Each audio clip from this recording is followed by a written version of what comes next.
I'm recording. So, Pirkei Avot, by the way, you might want to use a siddur. Go fetch a siddur quickly, so you can follow along. Everyone needs a siddur so you can follow along the Pirkei Avos. If you want, there's avocados in the kitchen as well, if you want some avos. There's Pirkei Avos. Thanks for reading title. Very good. Fantastic. It's those kosher avos. Hey, Jan, do you know that lawyer, Advocaat de Pier? Ja.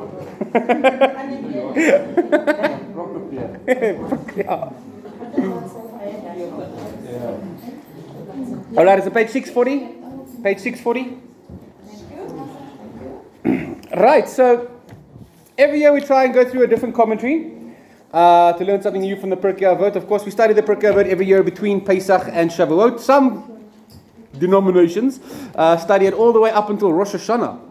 Right, we don't have that type of patience. We want to get it done, so we're going to do it between now and Shavuot. Usually we always spend that time after Shavuot studying the Pirkei for those 16 weeks. We're not going to do that this year. Last year we did that very in depth, so that video is up for you guys.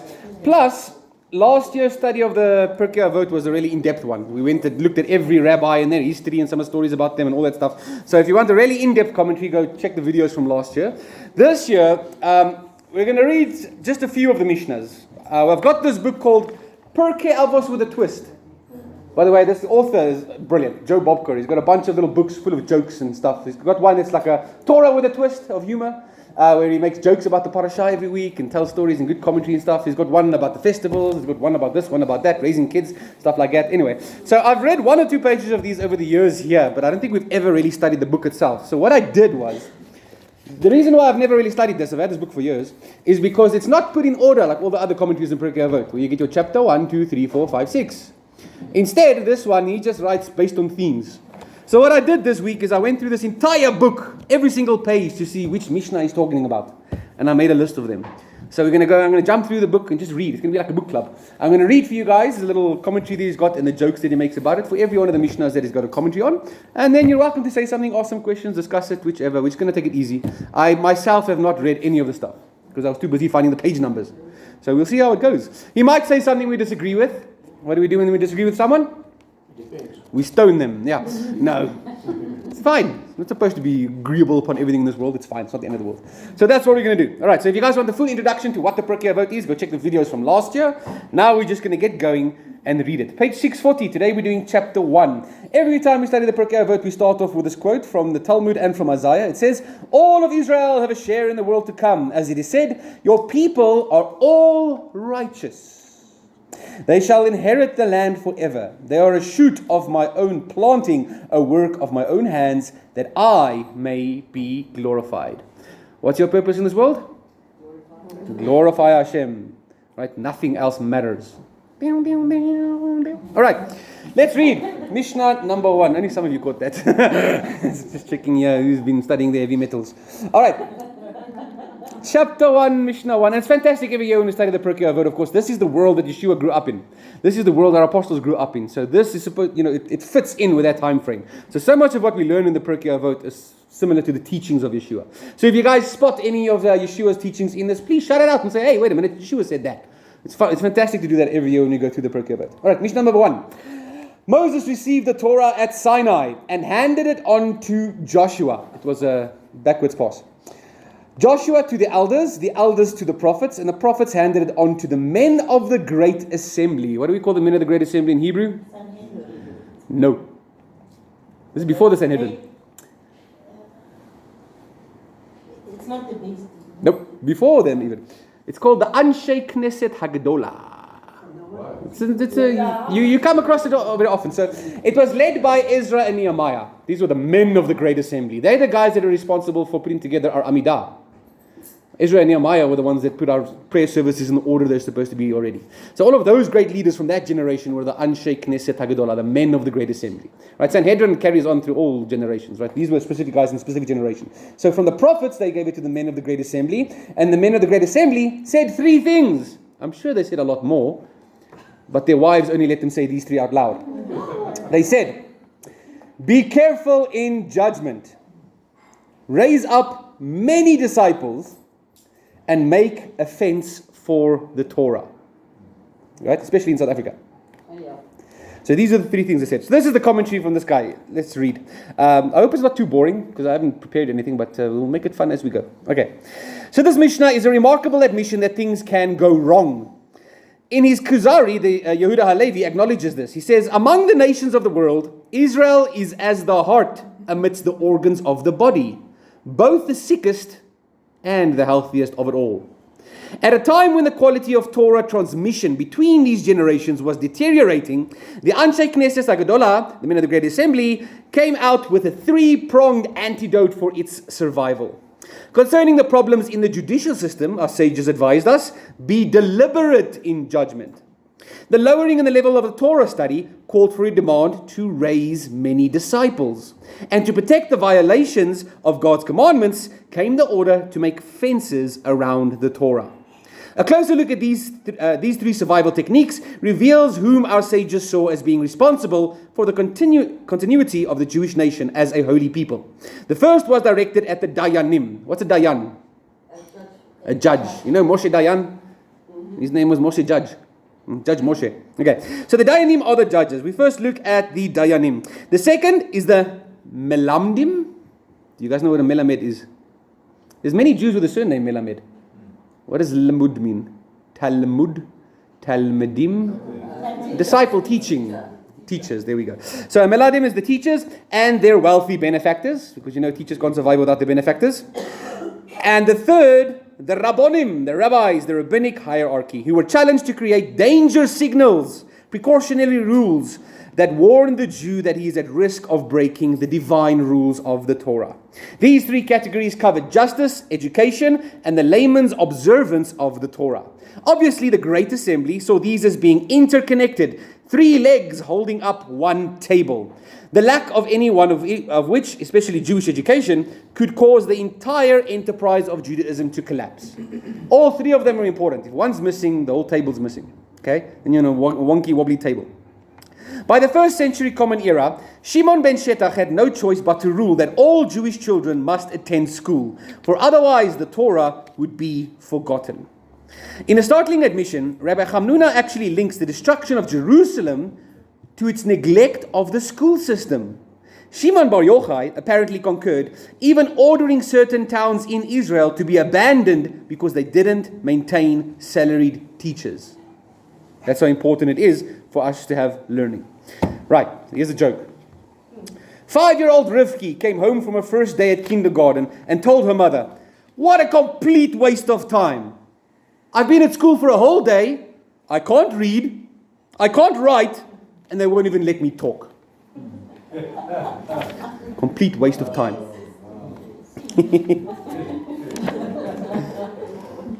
That's no joke. It's no joke. All right, let's go on to Mishnah number 2.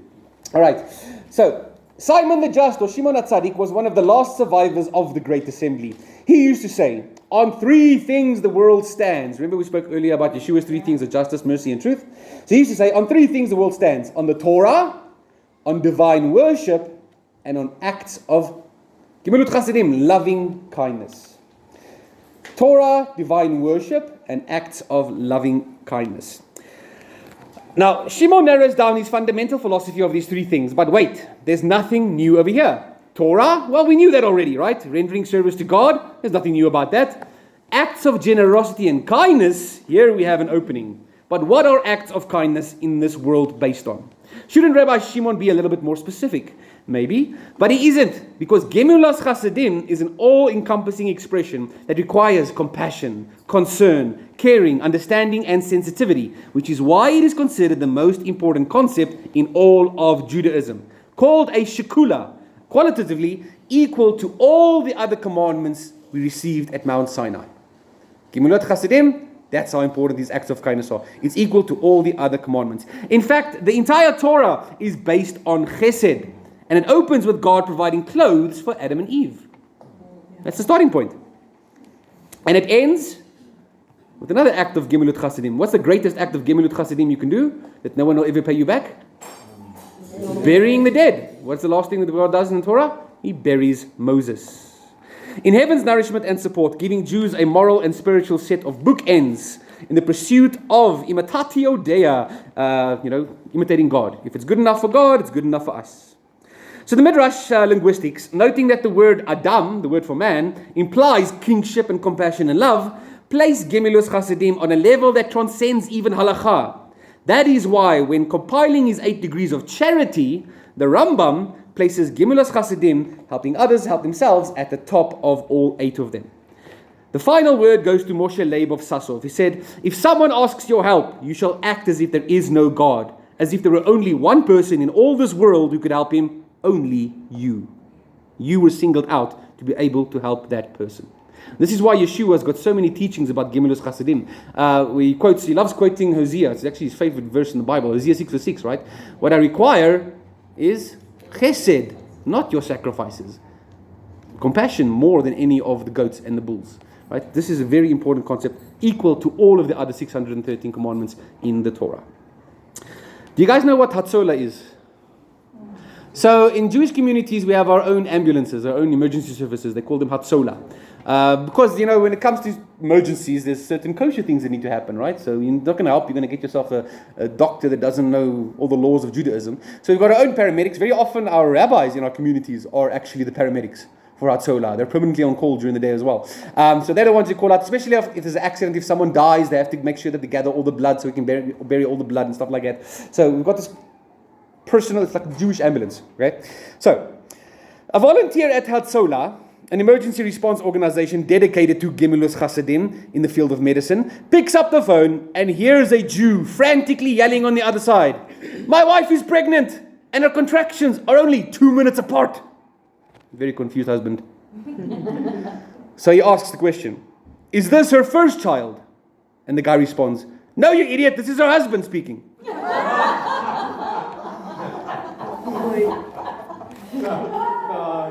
That's a dad joke. Is that like, Dad, I'm hungry. Hi, hungry. I'm dead. All right, here's another commentary on the same Mishnah. No leg to stand on. Life has great meaning. The trick is to find the meaning. These two sages, Rabbi Shimon HaTzadik and also Rabbi Shimon ben Gamliel, who also says this world is based on 3 things, they agree on 3, but not which 3 things are important. Who is right? Is Ben Gamliel's 3 elements, which is justice, truth, and peace, correct? Or is Shimon HaTzadik's, the service of God, and Gemilus Chasidim and Torah, are those 3 correct? Both of them are correct, says the Tiferes Israel. Although he seems to have preference for the truth, justice, peace trilogy. This is an argument against sheker. Do you guys know what sheker is? Falsehood or lies, right? We've always had that teaching that the word sheker itself, all the 3 letters in the Hebrew alphabet of sheker, stand on one little point. The shin's got the one little point, the kuf has got, no kuf? Yeah. And the resh as well. Yeah. So they all stand on one leg, whereas the word truth, emet, stands on 2 feet solid, all 3 letters of the word emet. Right? So, I'm not going to write it out now for you guys, but anyway. This is an argument against sheker, falsehood, which has no ability to endure. And it's an applause for emes, for truth, which connotes integrity and completeness. Liars were considered outcasts by Jeremiah. And the Talmud describes a lie as having no legs to stand on. This is the story of the snake, eh, Sandy? Huh? Adam blamed Eve, Eve blamed the snake, and the snake didn't have a leg to stand on. Nah. Now he crawls in his belly, which is what we read today, in the belly of the Torah, right? All right. The word emes begins with aleph, the first letter of the Hebrew alphabet. Then it has got the letter mem, which is the middle of the entire Torah, the alphabet. And then it ends with a tav at the end of the alphabet, the whole aleph base. Implying that truth is all-encompassing, starting at the beginning, continuing its proper conclusion, and going through all the way to its end.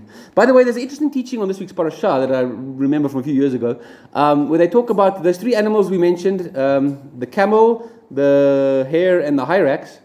The tenses are different for each one in the Torah. It mentions them 3 in one sentence, but the tenses are past, present, and future.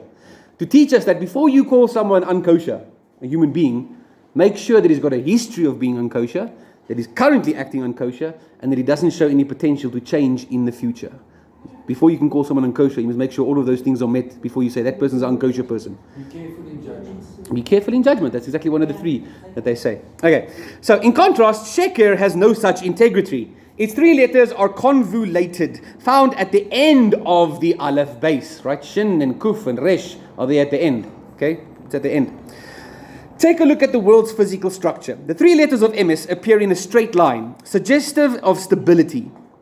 In contrast, the three letters of Sheker are balancing themselves on only one little point at the bottom. The Maharal, arguing that there is no chronological order to the Mishnah's words of wisdom, notes that Rabbi Shimon's three opinions appear at the beginning of creation, the origin of the world, of the divine, whereas Gamliel's three versions, his choices occur at the end. But he refuses to take sides on which one of them is more important or whose opinion is the better one. Yes, adds the Tosafos Yom Tov, Shimon's Torah, service, and chesed are important, but without the harmony and the progress of the other three, effective civilization would also be in jeopardy. Here's a joke about judges. We're going to make lots of jokes about judges in the study. The judge addresses the defendant. Shloimi, do you understand that you have sworn to tell the truth, the whole truth, and nothing but the truth? I do, says Shloimi. So, says the judge, what do you have to say in your defense? Well, says Shloimi, under those limitations, nothing. Got nothing left to say.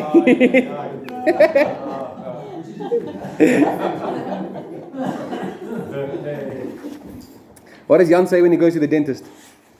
Pull the tooth, the whole tooth, and nothing but the tooth. All right, let's move on to Mishnah number 3. It's on the next page. Antigonus of Soka. What a nice Greek name for a rabbi, eh? Antigonus. Antigonus of Soka received the Torah tradition from Shimon HaTzadik, Simon the Just. He used to say, do not be like servants who serve their master on condition of receiving a reward. But be like servants who serve their master, not on condition of receiving a reward, and let the fear of heaven be upon you. Don't do it only for the... Yeah, Yeshua says, build up your treasures in heaven, not over here. 100%. And do everything to do as if you're doing it for God. 100%, yeah. And this is very important. I remember this was at a time when we had the Sadducees who were teaching that there is no reward in the afterlife. This is here and now is all that matters. So they got that from this teaching. They misinterpreted this teaching to say there is no reward. And that's why two of you students, we can read about them in a minute or two, are the guys that actually started the whole Sadducean and, what's the other one called? Bethusians. The Bethusians and the Sadducees comes from Rav Tzadok, because Sadducees Tzadokim, and then Bethusians comes from Rav Beothus, who also misinterpreted this interpretation. All right, let's read about this Mishnah. This Mishnah wants the Jew to simply serve God for no ulterior reason. Not for honor, not for reward, not for a share in the world to come. Just let the fear of heaven be upon you. End of story. No fuss. But there's a problem with the structure of this Mishnah. It tells us not what to do, but it tells us what not to do. Why phrase the advice in the negative, not the positive terms? And why so much ambiguity? Rabbi Yonah thought the choice of the words was unfortunate. He would have used saying, awe and reverence, instead of having fear of God. Of course, the Jew expects rewards if he acts as a tzaddik gamur, completely righteous person. The Torah tells him so. There are rewards for keeping the mitzvot, right? However, even if the hope for reward is Jewishly legitimate, the Mishnah frowns on this being your motivation for your obedience. But Antigonus' wording, where he says, do not be as servants to receive a reward, was so poorly phrased that the Midrash, Rashi, and Rambam blame its confused message for causing two of his students, Rav Tzadok and Rav Beothus, to defect to such Torah rejectionist sects as the Sadducees and the Bethusians. What's the lesson here? It's not what you say, but how you say it. Antigonus' Talmidim, his disciples, thought, well then, why should we even bother? After their teacher gave no positive reason for serving God, the tangible reward of a mitzvah, the Mishnah attempts to teach us, is the mitzvah itself. One mitzvah leads to another mitzvah. That's how we should be acting. Not, I'm doing this mitzvah for a reward. I'm doing this to draw closer to God so I can do more for Him. Or as Rabbi Eliezer implies, compare it to a choral musician motivated not by the applause, but by the music itself. So here we actually look at this Rabbi Antigonus of Soka and we see something wrong with the way he put this. We learn from this not to word our teachings wrong. It's one of the next Mishnahs we're going to read here in a few Mishnahs from now. They're going to say, sages, be careful with your words, because your disciples can use it, which is supposed to be like a golden elixir, they can use it as a poison that will bring death. A nervous Rivki is playing the violin at a solo concert at Carnegie Hall. When she finishes, the crowd goes wild. Again, play it again. Rivki plays the entire piece a second time. Again, they shout, play it again. Rivki is so proud to be asked to play 2 encores and that the audience demands more and more. Through several more repetitions. Finally, an incredulous Rivki asks, 7 encores of the same piece at Carnegie Hall. This is unheard of. Am I really that good? No, they all shout as one. But you'll keep doing it until you get it right. Ooh, that's cold. Practice makes perfect, ne? Alright, let's move on to Mishnah number 4. Yosef ben Yozer of Zarada and Yosef ben Yochanan of Jerusalem received the tradition from them. By the way, what's the word for received?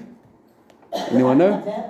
Kabel, like Kabbalah. That's what Kabbalah means, is to receive the tradition. So it was passed down. Paul uses this word as well when he's talking about, I'm not teaching you anything new, I'm just teaching you what was passed down to me from the apostles.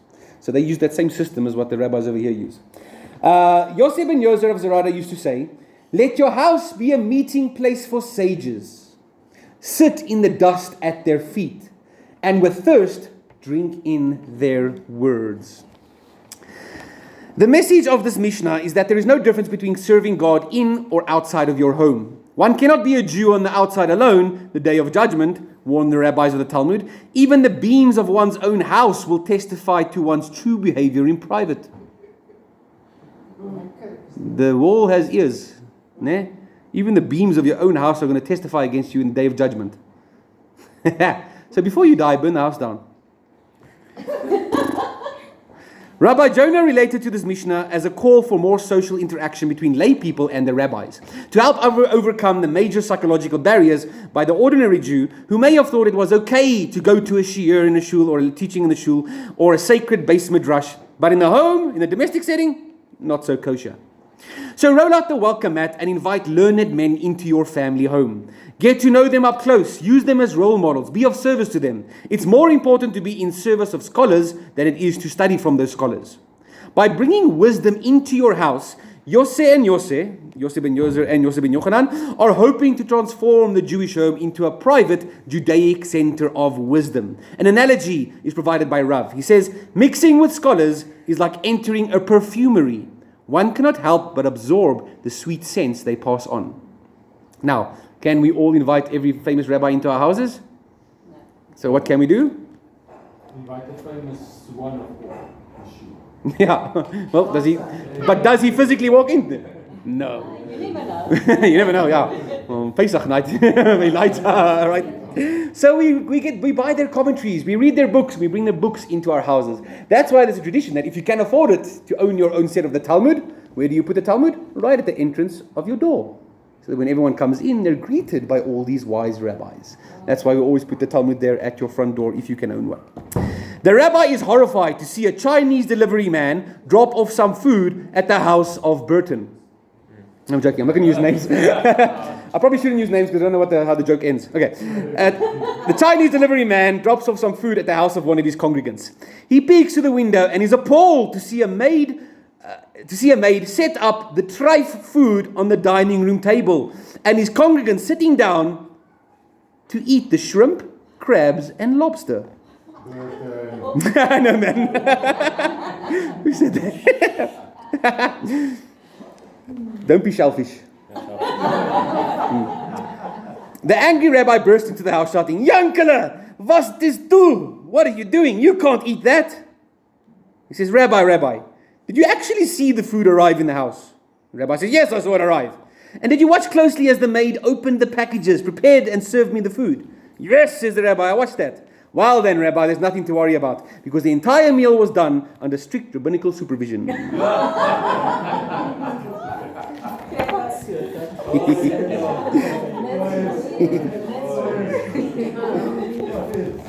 Now, one day when I get qualified, all my food's going to be under strict rabbinical supervision. The rabbi is a true observant Jew. Observant Jew. Yeah.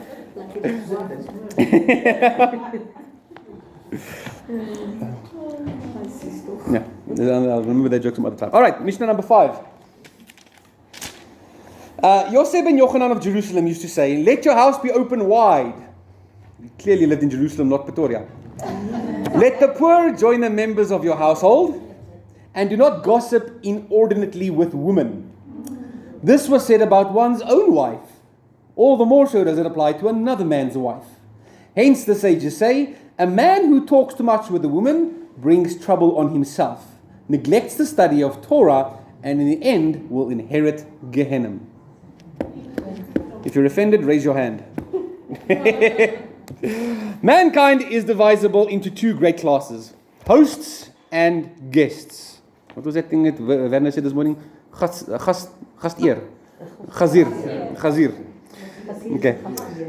So, two great classes, hosts and guests, wrote Max Beerbohm, echoing Yoshua ben Hananiah's observation that the poor does more for the host than the host does for the poor. Have you ever thought of it that way? Without the poor, you can't do the mitzvah. Rabbi Yoshua arrives at the stunning conclusion that the benefit is derived by the giver and not by the receiver. From the Torah expression it says, and I will take a loaf of bread.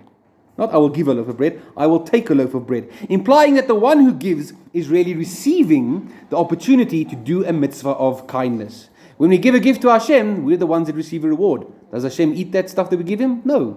Okay?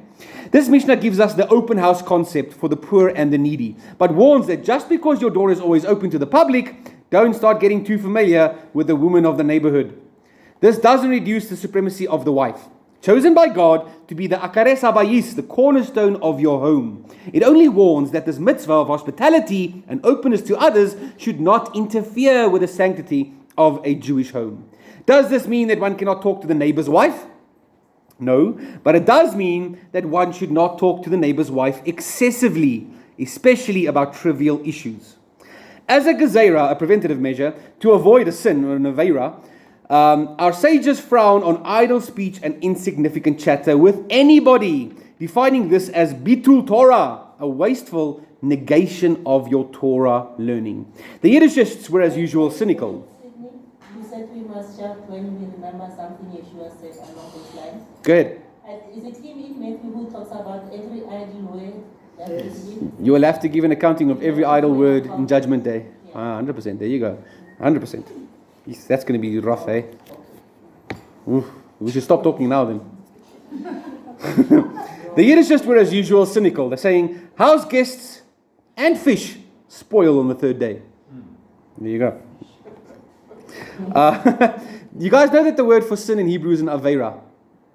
There's a few words. Chatat is like the Torah's word, but we refer to them as our aveiras. So during COVID, people were making jokes left, right, and center about what's going on. Oh, it's a virus. It's a virus. It's a virus. Because of all our sins, we've got a virus. Okay. On the day the Rav hears Sadie, a neighbor that he dislikes, at his front door, he decides to hide in his study. An hour later, he slowly opens his door and he hears nothing, assuming that she has gone. And he yells out to his Rebbetzin, has that horrible old boar gone yet? However, she was still there. So the quick thinking Rebbetzin yells back, yes dear, she went a long time ago, but Sadie is here now. You gotta have each other's backs.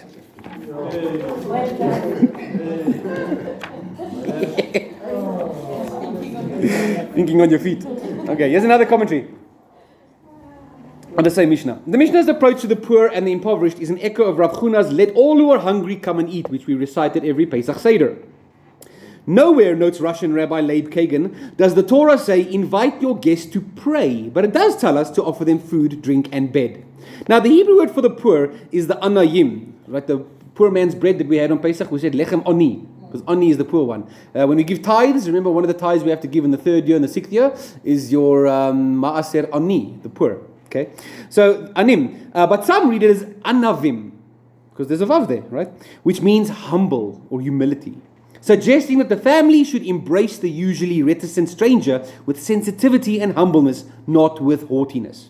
The virtue of hachnas, you've heard this one before, hachnasas orchim, hospitality, literally bringing in of guests, is derived from the zealous performance of Abraham, Jewish history's host par excellence, who sat at the door of the tent in order to see if there were any passers-by that he might be able to take into his house. Since hospitality, according to Rav Yehuda, was even greater than welcoming the presence of the Shekinah. Have you heard this teaching before? Rabbis say being hospitable to someone is even more important than being hospitable to the Holy Spirit, to the Shekhinah. How does that make sense? Because this is what Abraham did.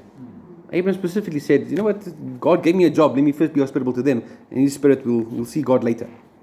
It became a legal obligation to feed the poor and to roll out the welcome mat or provide a bed for a traveler. And so the community custom of base Hachnasas Orchim arose during the Middle Ages, providing non-profit inns, also known as a hekdesh or sanctuary, for the poor. If only there was one in Bethlehem during the year, 4 Common Era. Okay. There might be angels. There you go. There might be angels that you're hosting. Yeah, you never know it. A dish tastes best when it's shared with a guest, is the saying from the 19th century German scholar Daniel Saunders. This is a worldview inherited from our hospitable patriarch Abraham. A midrash translates an ashel from the verse, and he planted an ashel, an orchard.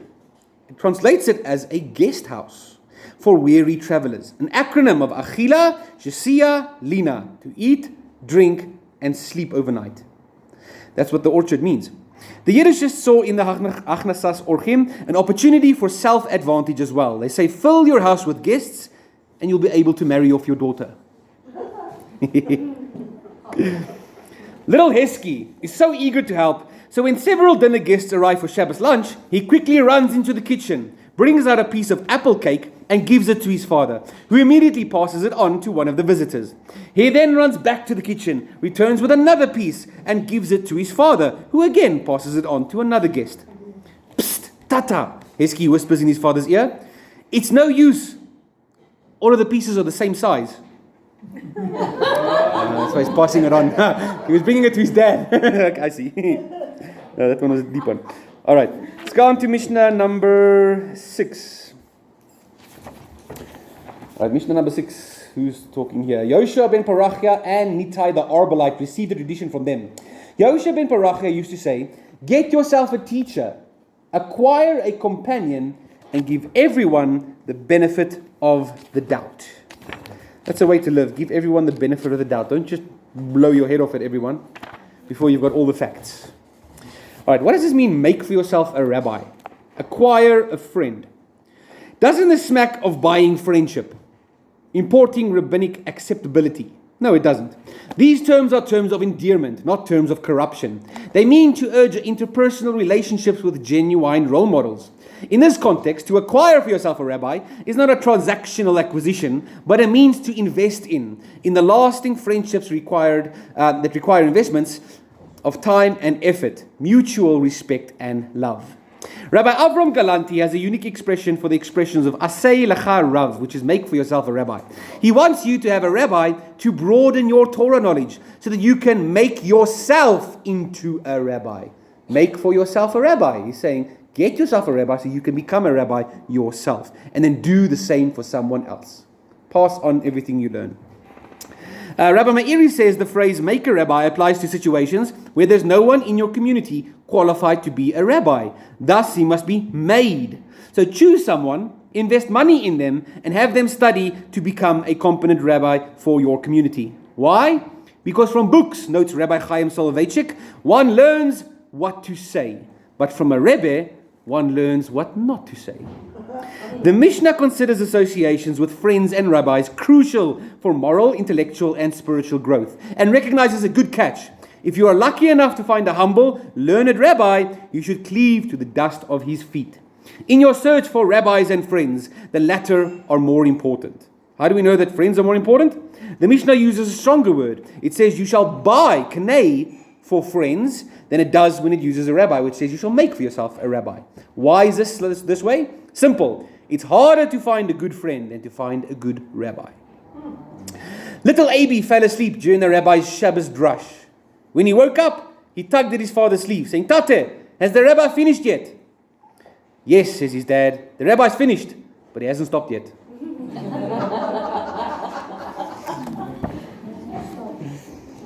I'll make it stop. All right, Mishnah number 7. Nitai the Arbalite used to say, keep far from a bad neighbor, do not associate with a bad person, and do not despair of divine retribution. Friend or foe. This is the clarion call for all good friendships and good neighbors, a recognition that guilt through association is alive and well.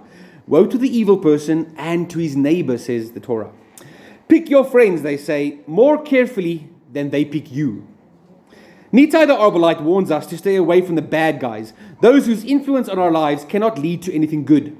This echoes Ben Sira, the sage who lived 100 years before him, whose philosophy was similar. He said that he that touches a pitch shall be defiled. Interestingly, the Hebrew word used to disattach from a bad neighbor is the word hitchaver, from the root word chibur. What is a chibur? It's a connection, it's a friend, which also forms the word chaver, your friend. This raises an intriguing question. How can we tell who is truly a good friend?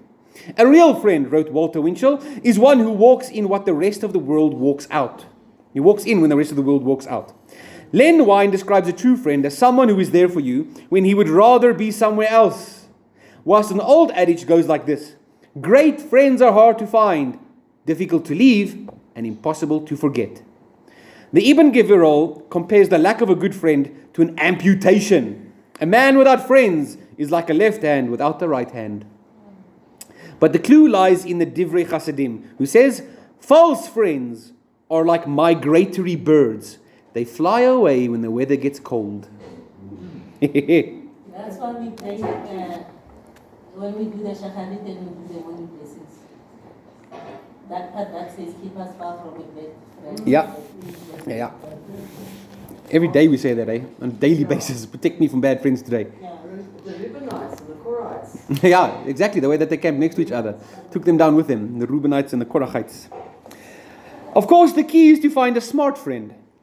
Not like Izzy, who hooks up with Shmuley, and they decide to go on a boat cruise, which hits a rock and sinks, causing the two friends to find themselves stranded in a lifeboat. 3 days go by with no food or water, until suddenly a genie appears out of a floating bottle and tells them, I'll grant each of you a single wish. I wish I was home, says Izzy, and poof, he disappeared. The genie waits patiently for Shmuley to make his wish. After a few minutes, Shmuley wishes, gee, it's awfully lonely out here. I wish my friend Izzy was here to keep me company.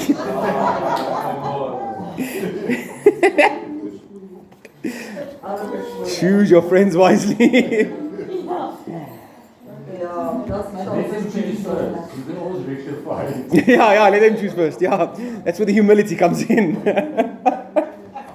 A friend in need is a friend indeed. All right, Mishnah number 8. Yehuda ben Tabai and Shimon ben Shetach received the tradition from them. Yehuda ben Tabai used to say, when sitting as a judge, do not act as an advocate. When the parties to a lawsuit appear before you, regard them both as guilty. Different than our system, eh? You have to regard everyone as innocent, right? But when they leave you, having accepted the verdict, regard them both as innocent. Right? The guy's accepted his verdict and he's repented. The Mishnah twists the traditional innocent until proven guilty concept and advises judges to maintain a healthy skepticism towards the litigants, taking nothing for granted, assuming that both parties are equally guilty until one is proven otherwise. The order to be fair and impartial to both the litigants drives the Torah's moral imperative that says, judge every person favorably, but none is required to judge naively. The Rambam, citing the example of Abraham arguing with God to spare Sodom and Gomorrah, extends this judicial philosophy to cities and countries. Rabbi Nosson Tzvi Finkel explains his pleas in the context that only the wickedness can be destroyed, not the people. But even God closes the door of repentance on defendants who display a stubborn nature called kaved leiv, literally meaning someone with a heavy heart. A self-generated, hardening behavior that drains the heart of feelings of compassion for others. Example? Pharaoh. Pharaoh's heart. God eventually hardened Pharaoh's heart when he wouldn't soften it himself. It is this motto of morality that made it unnecessary for God to list every potential prohibition in the 10 Commandments. What the law does not forbid, let shame forbid, reflected Seneca in his Troades. In several moving poems, the Rambam explains how God, cognizant of the vulnerability of human nature, created scales of justice right in the human heart, in order that mankind may instinctively tell the difference between good and evil. Frankie, in court on public disorder charges, pleads not guilty. The prosecution then asks him, is it true that on November 12th last year, around midnight, you committed an act of gross indecency with a one-legged female dwarf whilst waving a flag on the roof of a car in your underwear, traveling at over 100 miles per hour to the center of Manhattan in a snowstorm? Frankie thinks for a minute and says, what was that date again? We have to accept responsibility. As if that's the main thing. What was the day again? The one-legged wolf. All right. All right, Mishnah number 9. Shimon ben Shetach used to say, examine the witnesses thoroughly and be careful in your words, lest through them they learn how to lie. This is literally what happened in the Garden of Eden, right? They took the words of Hashem and used it against him. Okay. All right, judging Jewish judges. Rabbi Shimon addressed his legal advice not to the average Jew, but to the judges of Israel, warning them that their participation in mishpat, judicial legal system, had to be fair, thorough, and careful, and that their courtroom behavior and demeanor were reflective of the laws and justice of the scrupulous God that they represented. And what are the prerequisites of a Jewish judge? It depends on whom you ask. It depends. There you go. The Talmud Yochanan lists 6 of them. They have to have stature, wisdom, good appearance, maturity, familiarity. I'm struggling with my tongue today. I don't know why. It's not rolling nicely. After Shavuot, I'll speak in tongues again, but for now, familiarity. So it's not just me. Familiarity. There must be another R in there somewhere, man. He was asking me. Hadley was asking me earlier. What's a pirate's favorite letter in the alphabet? R. Okay.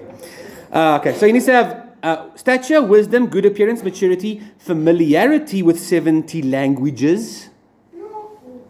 Right? The Sanhedrin, the judges had to speak all 70 languages of the world. And knowledge of sorcery. But the Rambam lists the 7 as follows. Wisdom, humility, fear of God, disdain of gain, love of truth and fellow man, and a good reputation. Why was there no knowledge of sorcery? They're judges. They have to know these things. They have to know what's going on. These are the cases that are going to come in front of them, right? A judge must be a dan din emes la'amiso, which literally means one who judges a true judgment to its truth. Truth, defined by the Rambam as knowledge of God, was called the seal of Hashem himself. God's seal is truth. Yeshua actually quotes us where he says, the seal of God is upon me. He's talking about this idea of MS, truth. Truthfulness of the utmost importance. And when asked what one has to do for truth to flourish, the Chidushei Harim replied, just bury falsehood, which became an inspiration for David to sing, truth grows out of the earth. Every judge who reaches a truthfully correct verdict is considered a partner with God in the creation of the world. What's the name for a judge in Hebrew? Elohim.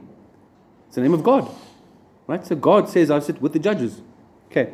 And when asked to define disaster, Eliezer ben Shimon, a 2nd century Tana, linked it to the kind of judges that we have. A conclusion that caused Yochanan ben Napah to wail, saying, woe to the generation that judges its judges. Examine witnesses thoroughly. That is great advice. All right. So here's the joke. The lawyer says in court, did you kill the victim? The defendant says, no, I did not. The lawyer says, do you know what the penalties are for perjury? The defendant says, yes, I do. And they're a heck of a lot better than the penalty for murder.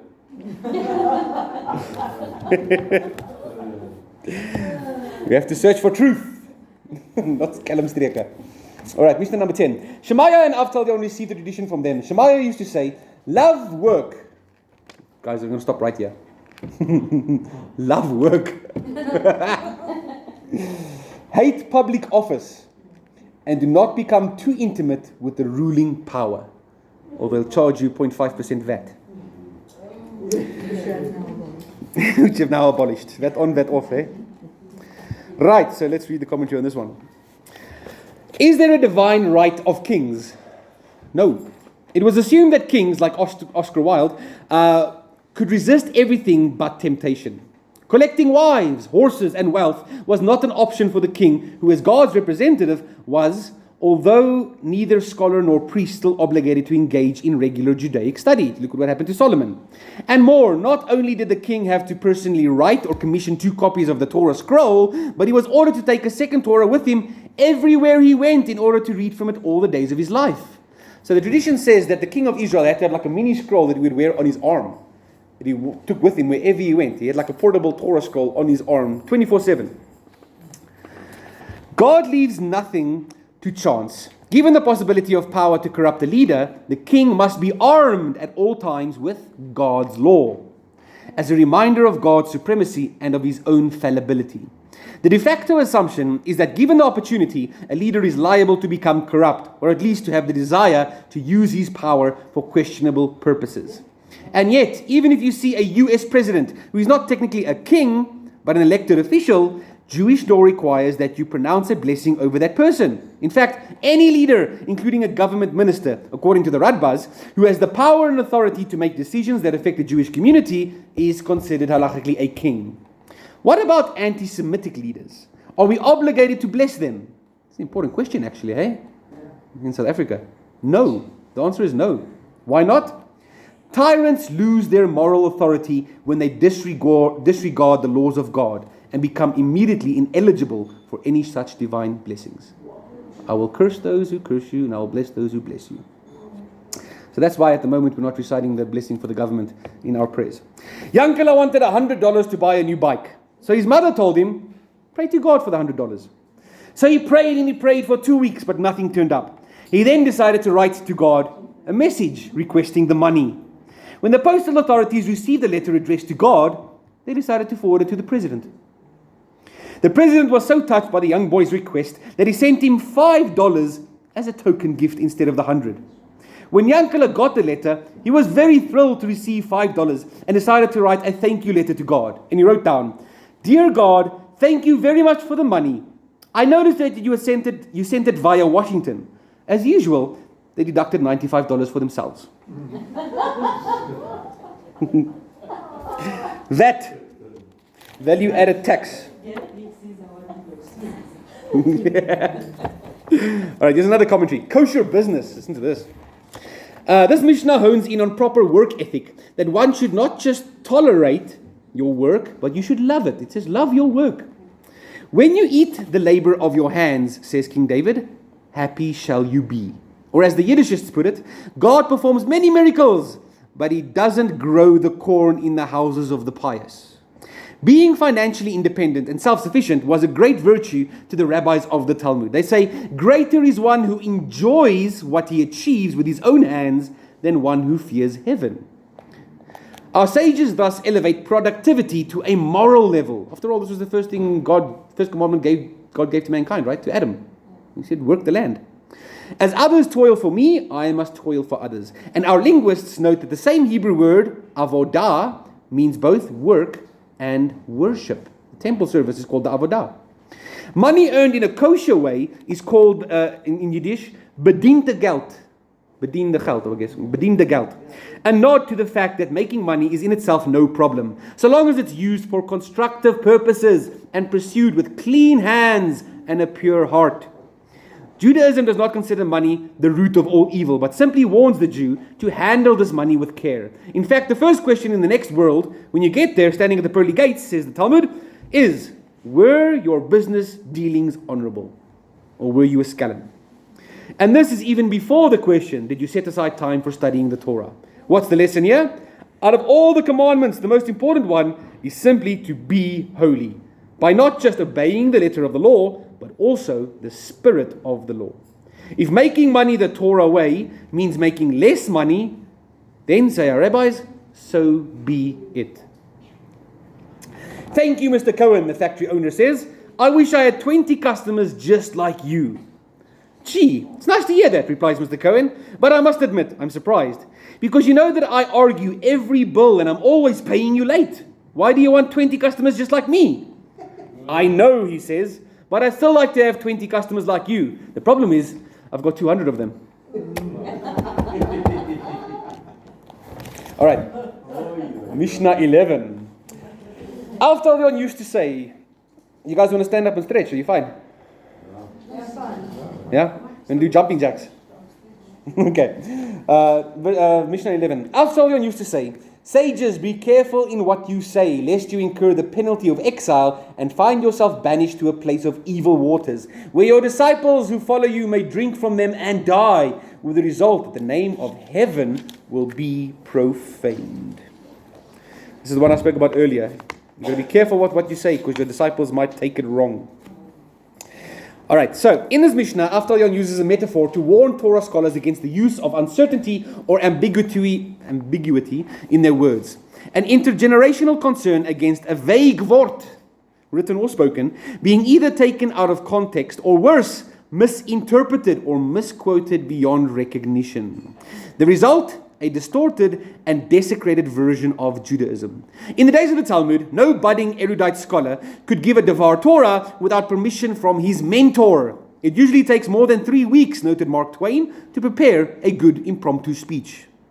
And Torah students were carefully screened to make sure they were even suitable for entrance into the base midrash. Man's fingers, notes the Talmud, are shaped so that he can put them in his ears when evil words reach them. You notice how your fingers are tapered at the end and not square? Talmud says it's so that it can fit into your ear holes, to block it out when someone speaks evil. Clear communication was thus the weapon to shield traditional Judaism and the key to the survival of authentic Torah. The Sefer Amidos divides conversation into 4 categories: completely harmful, cursing, good and bad, good intentions or bad results, useless, permitted speech but pointless, and meritorious, spiritual and moral kinds of talk. By linking speech to potential desecration of God's name, which is an act that disgraces God openly, the Mishnah underlines the seriousness of our words and the need to communicate in a state of modesty and humility, without fanfare or fanaticism. A Yiddish word so goes as follows: more than one man has been hung by his tongue. Or as an anonymous person once said, since light travels faster than sound, people appear bright until you hear them speak. When a tourist once visited a little town in Maine, he was surprised to hear no one speaking. Frustrated, he stopped the passerby and asked him, "Is talking illegal in your town?" "No," replied the man, "but we have an understanding. No one may speak unless he's sure he can improve the silence." That's a good little word. Right, Mishnah 12. Here's the 2 famous rabbis, Hillel and Shammai. Hillel and Shammai received the tradition from them. Hillel said, "Be among the disciples of Aaron, loving peace and pursuing peace, loving people and drawing them close to one another." Right, let's see what the commentary says about this. Say again? Drawing them close to the Oh, did I say one another? Drawing them close to Torah. Right, Aaron's fan club. Yeah, it's good. Sages, be careful with your words. Your disciples might misconstrue them. Okay, Aaron's resume is impressive and would make any headhunter drool. The older brother of Moses, the co-leader of the Exodus, the high priest, wearer of the special golden robes, the only Jew in his generation allowed to enter the Holy of Holies, the mystic communicator with God. The virtues are obvious, but where did Aaron get the reputation as a seeker of a paradigm for peace? The clue lies in the early manuscripts of the Avot Rav Nassan that describes Aaron's inspiring approach to peace among Jews. By the way, that Avot of Rabbi Nathan, I want to study that next year maybe. I'm going to try and get that commentary. That's a very ancient commentary where Rabbi Nathan actually, it's his commentary on the Pirkei Avot. Maybe next year we can study that one. Unwilling to rush into reprimand or to scold someone, Aaron would take his time and use the weapon of patience, subtly befriending the warring parties. Once their trust and friendship was won, then the rest was easy. What was Aaron's speciality? Marriage partners. He was a marriage counselor. So great is peace between husband and wife that Shimon ben Gamliel equated those who brought about shalom bayis, peace in the home, as having brought about peace on the entire Jewish people. That is why thousands of grateful Jewish wives name their children Aaron till this very day. It's for peace in the home. Marriage counseling. Consider the scene of Aaron's death. It says, all the children of Israel cried for him for 30 days. A nationwide tribute and grief that didn't take place after the death of his brothers Moses or his sister Miriam. How did Aaron accomplish what he did, that people mourned him even more than Moses and Miriam? Because of his self-image. He saw himself not as a distant leader, superior and above it all, but as one of the people, a communal servant, a humble spokesman, a national unifier. The Mishnah doesn't expect any of us to actually reach Aaron's heights, so the best that Hillel could hope for was for us to become students of Aaron, or disciples of Aaron. The rabbi of the shtetl, seeking to keep the peace with his hostile Gentile neighbors, invites the local priest to his Pesach Seder. and offers him some of his favorite hot, pure, homemade horseradish. The priest takes a big spoonful and suddenly clutches his throat and slinks off his chair, his face turning red, and the priest gasps, "Rabbi, I've heard many ministers preach hellfire, but you're the first one I've ever met who actually passes out samples."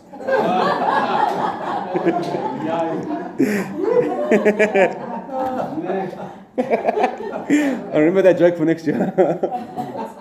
I think you must make notes. Yeah. I've actually got, with each parasha on my computer, I've got like a list of jokes that fit in the parashas as well. Alright, now we're going on to Mishnah number 13. He used to say, "A name made great is a name destroyed. He who does not increase his knowledge loses it." You can't just think you've learned something and think for the rest of your life you know it. If you don't continue recapping and revising, you're going to forget it, eh? "He who does not study deserves to die. And he who makes worldly use of the crown of Torah passes away." Eish, yeah. Okay. What Hillel is saying is this: in the absence of Torah, consider the sources of life. What is the point of living? But don't get carried away. He warns us that the Jew who uses the crown of Torah will perish. Now, Resh Lakish interprets this as a warning, similar to that against Me'ilah, the crime of misappropriation, to those who use their knowledge of Torah for their own selfish benefit. You can use the Torah for illegal stuff as well, eh? Finding loopholes and stuff. What does one who seeks a name, loses his name mean? Celebrity is short-lived. Ambition can be fleeting. A good name being trampled in its path. Vaulting ambition, which overleaps itself, is how Shakespeare puts it. Rashi explains that Torah study is for its own sake, not for fame or not for fortune, nor is it for power. A little light, says Yosef Dalmedigo, is precious, but too much light can be blinding. Or as the Yiddishists put it, to know the taste of wine is not necessarily to drink the whole barrel. It's not a Pesach teaching. In other words, if you study for recognition, then your name will elude you, for this is a fame that flees from those who seek it. This is true. I've noticed this when people try to study Torah and all this stuff just to sound clever to all their friends in the church and stuff. It gets them nowhere in the end of the day.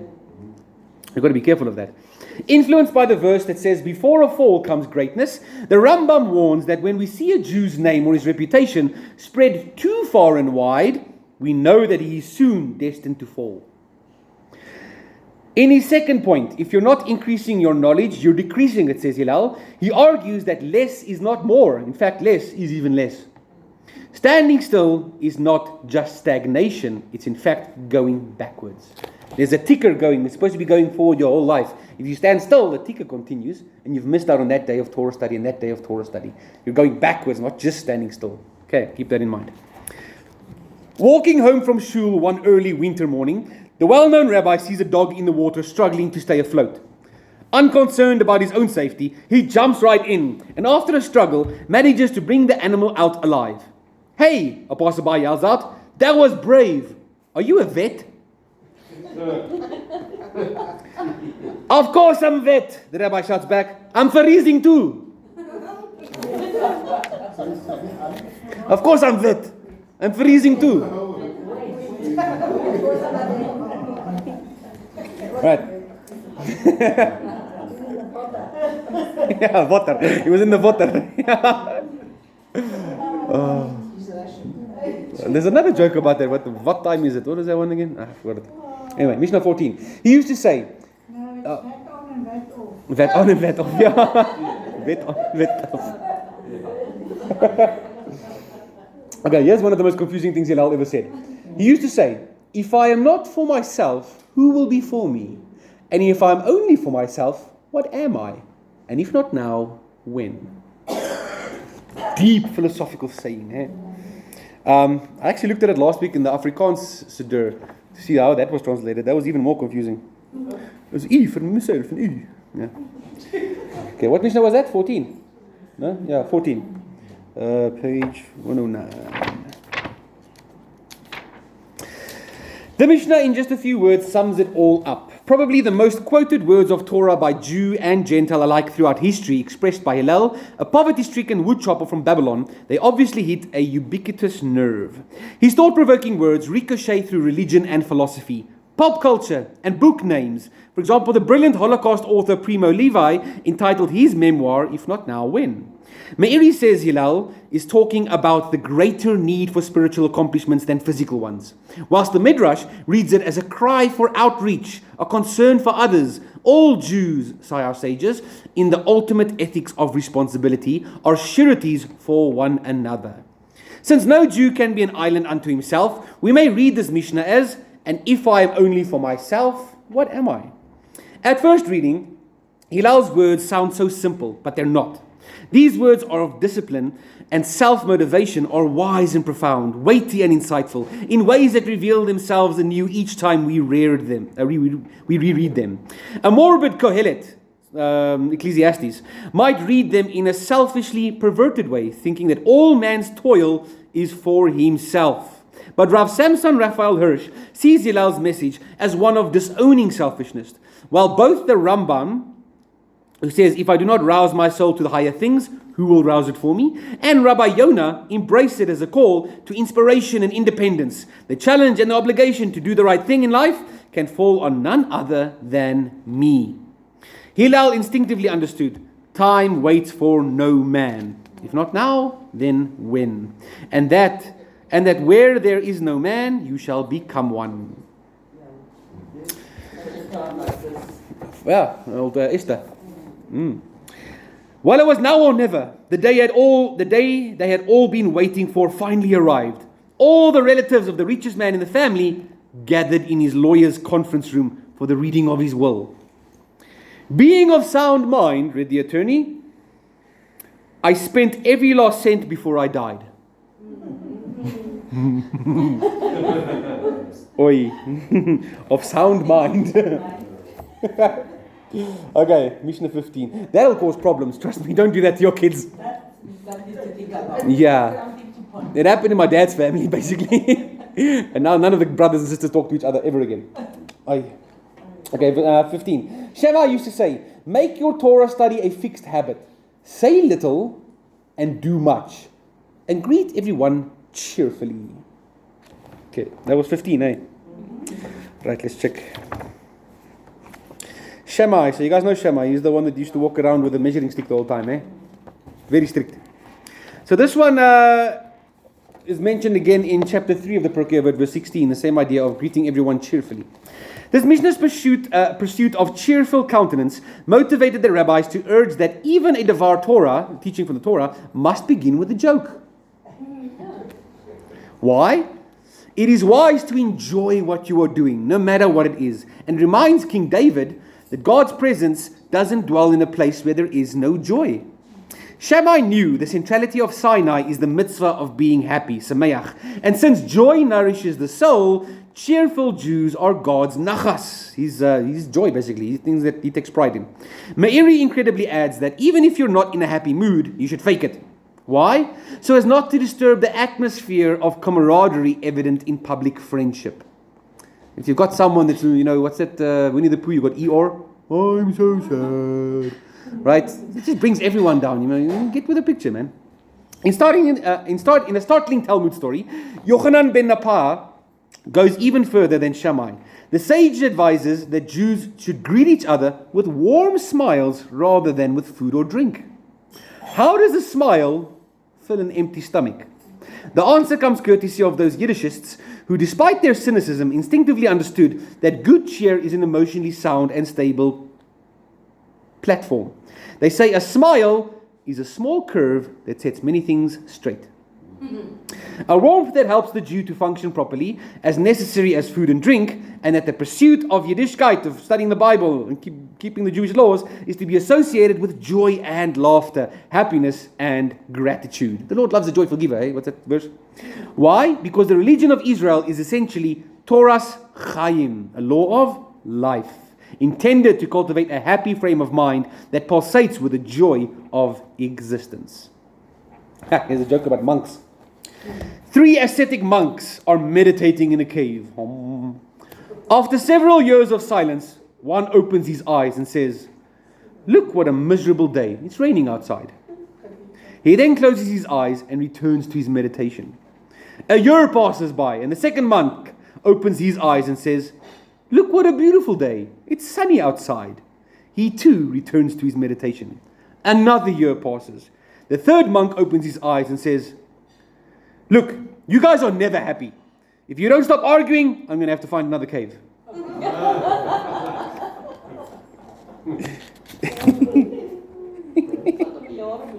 Yeah. That's why I retell the jokes in the shul so you can catch it next year. Be very careful with your words. Alright, so we'll continue with this Mishnah. There's a Yiddish saying that says, "The Jew without learning is the real pauper." When Shammai urged Jews to fix a time for Torah study, little did the Mishnah sage realize that his idea would in today's age of the Daf Yomi, the daily page of Talmud, reach near halachic status. Originally, after conquering the land of Israel, Joshua was ordered to delve into Torah study day and night. But by the time of Shammai, the study of Torah had diminished to the extent that Jews were urged to at least set aside some time each day. Is there an ideal time for each of us to fix for Torah study? First thing in the morning, says the Mishnah Brura, while the mind is fresh, unencumbered and curious. Rabbi Ishmael wants the Jew to learn Torah all day long. The Tiferes Israel says there's no minimum and there's no maximum. Whilst Rabbi Meir Simcha of Devinsk argues that since each Jew has different circumstances, some are rich, some are poor, some are working, some are not, some are young, some are old, this is a flexible mitzvah depending on each person's situation. Neither the Rambam nor Rabbi Yonah related the word fixed as fixed.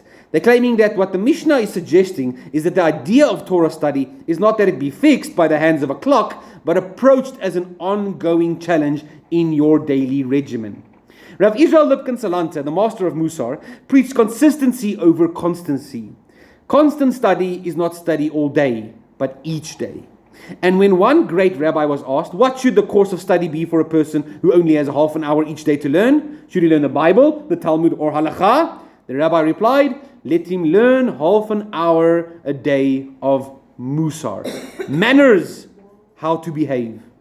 For then he will change his value system and realize that he actually has more than half an hour a day at his disposal to learn the Torah. Sometimes we're just lazy. A yeshiva guy turns to his study partner and asks him, hey, what would you do if you won the lottery? How much is the lottery, he asks. $10 million, the guy says. Wow, for that much money, replies his friend, I'd leave the yeshiva and go and learn Torah for the rest of my life.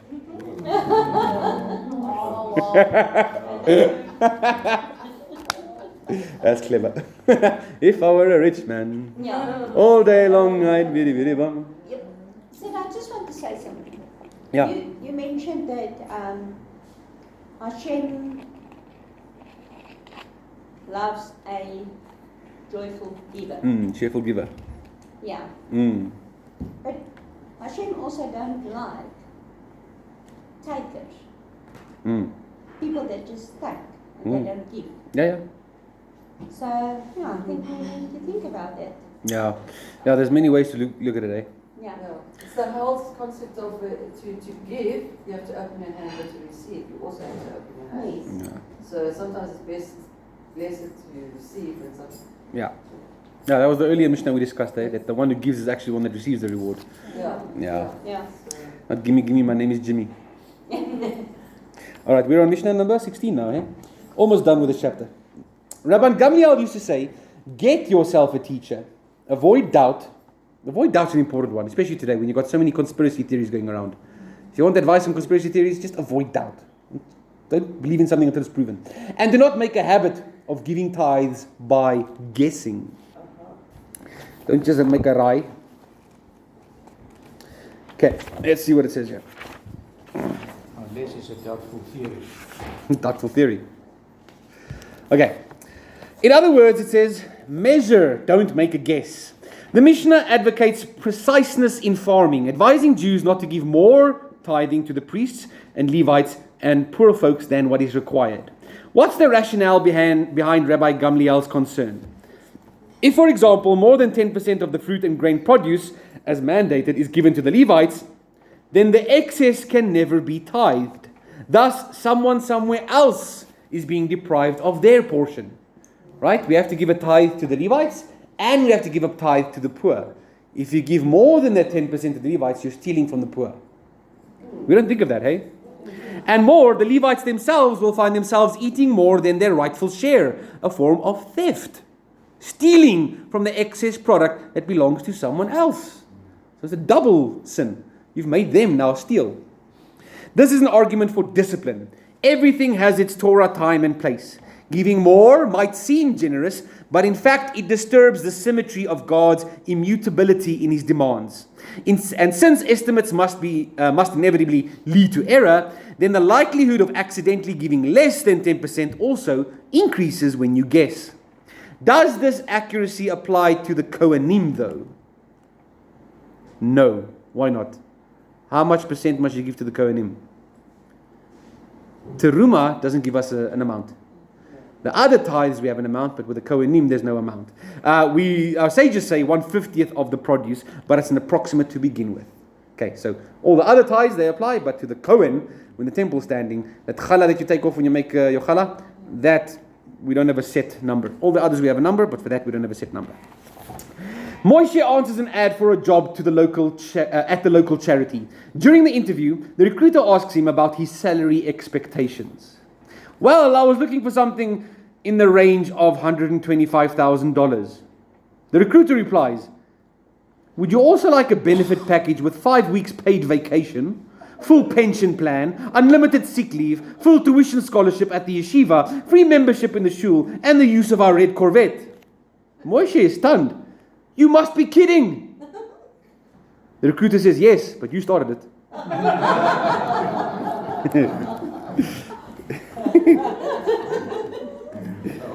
You must be joking. Remember that? All right, here's another commentary on this one. The first statement of Rabban Gamliel is deliberate. The Jew should choose only one single rabbi mentor, not for Torah study, which can and should come from many different teachers as possible, but for halachic decisions. Choose one. The Mishnah's advice is to submit to one rabbi, like a family doctor. Instead, today, many Jews go and shop around, usually for the most lenient rabbinic opinion they can find. The Midrash adds, make sure that he's both intellectually and ethically greater than you, so you'll feel comfortable following his rulings. Rabbi Israel Lipschitz, author of the highly popular 19th century Mishnah commentary, the Tiferes Israel, extends the obligation from personal to communal. Once you have your own personal rabbi, you must ensure that the community has a rabbi as well. In those days, a rabbi was chosen for different reasons. Not because he was a good orator, but simply to teach Torah to the people, to decide matters of Jewish law, and to ensure that the community behaves itself. The Mishnah purposefully uses the expression, remove yourself from doubt. A plea that one pursue and perform one's religious practices in a uniform and consistent manner. Meanwhile, the Hasidic Rebbe Naftali Tzvi of Robzhigi in Galatia came to his position through Yiddish logic. He said, at first I did not want to be a rabbi, for a rabbi has to flatter his flock, and I thought of being a tailor. Then I saw that a tailor has to flatter his customers, and so does the shoemaker and the bath attendant. And so I said to myself, where then is a rabbi worse off? And I decided to become a rabbi for a shul. The rabbi is going on and on in his Shabbos Hagadol Drash and becomes more and more annoyed at the restless audience and the obvious lack of interest in his words. Finally, he explodes.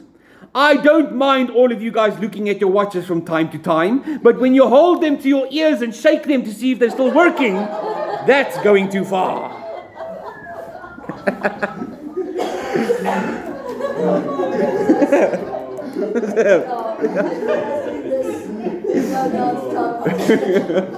From here on forth, watches are forbidden in the shul.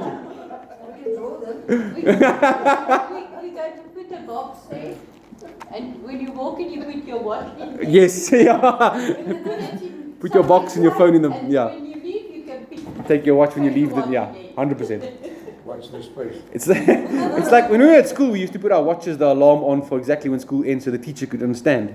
when school is over. Sometimes we go into class early and turn the clock a bit later, so we can get out of school earlier.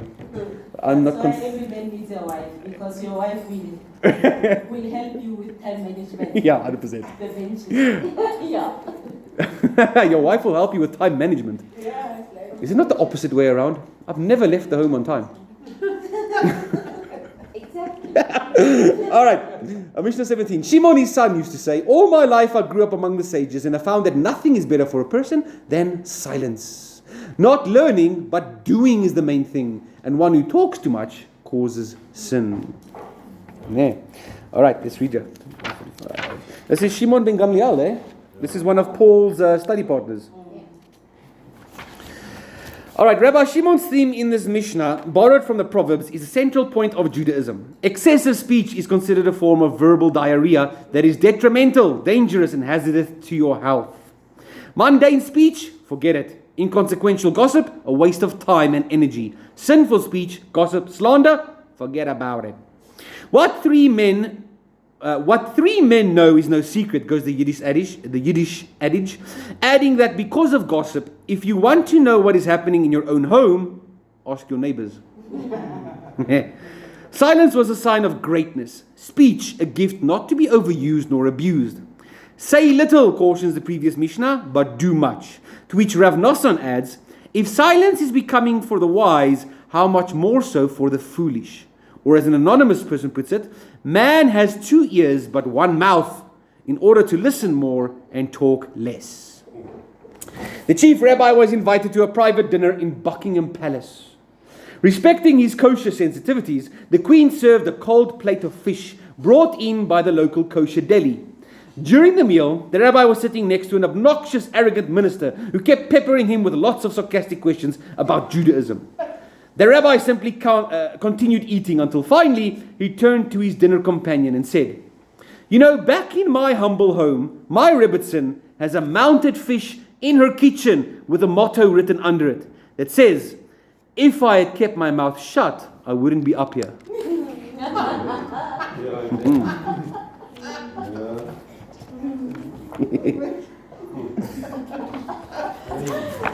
All right, here's another one. This is the age-old Jewish version of the chicken and the egg question. What comes first? Is it better to study Torah or to do Torah? The answer? Action speaks louder than words. The aim of the Torah is practical, not theoretical. Right? They want it in the concrete. This conclusion comes to us courtesy of the historic Synod of Lod and from Yehuda Hanassi. It says, what we do is more important than what we study. An echo of the Mishnah's study is not the main thing, but our deeds, for it's by deeds that man atones for his shortcomings. In his Pachad Yitzchak on Shavuot, Rabbi Yitzchak Hutner, a leading Torah scholar of the 20th century, saw an asymmetrical relationship between the two, in that the study of Torah co-opts performance and transforms the fulfillment of a mitzvah into a dimension of active study. In other words, your study has independent and yet paramount significance. So what role does study or faith play, if any? They are important only if they lead to the right actions. You can't be so smart, but you don't do anything that you actually study. Yet action not rooted in study is also unsustainable. The Midrash illustrates this philosophy by a story. There were two muleteers who were enemies. Muleteers, what is that? I have no idea. People that work with mules? Is it mules? Muleteers. Mules, yeah. Okay. Yeah, it's a muleteer, yeah. There you go. Okay. One day, the mule of one of them fell under its heavy load. But the other muleteer didn't care and continued to walk on. Suddenly, he remembered learning the law from Exodus that says, if your enemy's animal falls under his burden, you must help it up. He then returned and the two men became friends. Thus, doing the right thing, the action, required studying first on what is the right thing to do. The learning is more important is the reason that we say the blessing, who has given a part of his wisdom to those who revere him, when we see someone who's involved in Torah studies, but not when we see one who's involved in performing an actual mitzvah. That comes first. It's Erev Yom Tov, the day before the festival. So Sadie decides to visit the sick in the hospital. After she enters the elevator, an orderly comes in pushing a complex machine that has several pipes, dials, and gauges all over it. Man, she says, I'd hate to be connected to that device. Me too, agrees the orderly. It's the carpet cleaner.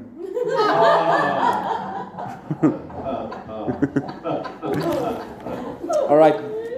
The final Mishnah. Rabbi Shimon ben Gamliel used to say, on three things does the world stand, on truth, justice, and peace. As it is said, administer truth and the judgment of peace in your gates. Zechariah chapter 8. All right, let's read this one. In the second Mishnah of Pirkei Avot, Shimon HaTzadik opened, and he opines that the world stands on three things: Torah, service of God, and Gimilus Chasadim, acts of loving kindness. In their attempt to list the highest spiritual fundamentals that keep the social order of life intact, the rabbis of the Mishnah added another three: justice, truth, and peace. But wait, the terminology is in disagreement. The world is not based on these. It actually endures on these three things. Is there a difference between this? Yes. The Hebrew word that the world stands on these is the word omed. Omed is to stand on, like we pray the Amidah, the standing prayer, right? The Hebrew word omed means to stand on. Here we have the word kayam, which means to endure, to last, or to sustain. But what does the word stand then mean? It can't be literal, because the universe does not stand anywhere. Obviously, in the rabbinic mind, there must be a difference between stands and endures. And it is this: the former implies a foundation, the latter implies a pre-existing condition that needs attention to continue being there. Without a foundational structure, the Torah, the service of God, and acts of kindness, those first three, the universe cannot stand. And without a functioning infrastructure, truth, law, and peace, it cannot be sustained. So both of them are right. Rabban Shimon thinks that we're reading it wrongly. He prefers the word exists instead of stands. On the three things does this universe exist: on truth, and on law, and on peace. Stand implies a base on which we rely. Without that, it falls apart. The Midrash weighs in on the side of exists, saying that the universe is a steady entity from the time of creation. The difference is subtle, but it's important. If you stand on a chair, you're safe as long as the chair is upright. Move the chair and see how long you will endure in thin air. Meanwhile, the Talmud saw a straight line connection between Shimon's three statements. If judgment is executed, then truth is vindicated and peace will become the result. Rivki calls the police to report the disappearance of her husband. The officer asks her for a photo and details, and whether there's any message they should give to him if they find him. Yes, she says, tell him my mom didn't come for the weekend after all. All right, at the end of every Pirkei Avot chapter, we say, Rabbi Hanania ben Akashya said, the Holy One, blessed is He, wanted to confer merit on Israel. That is why He gave them a copious Torah and many commandments. As it is said, it pleased the Lord for the sake of Israel's righteousness to make the Torah great and glorious. All right, next week we'll do chapter 2.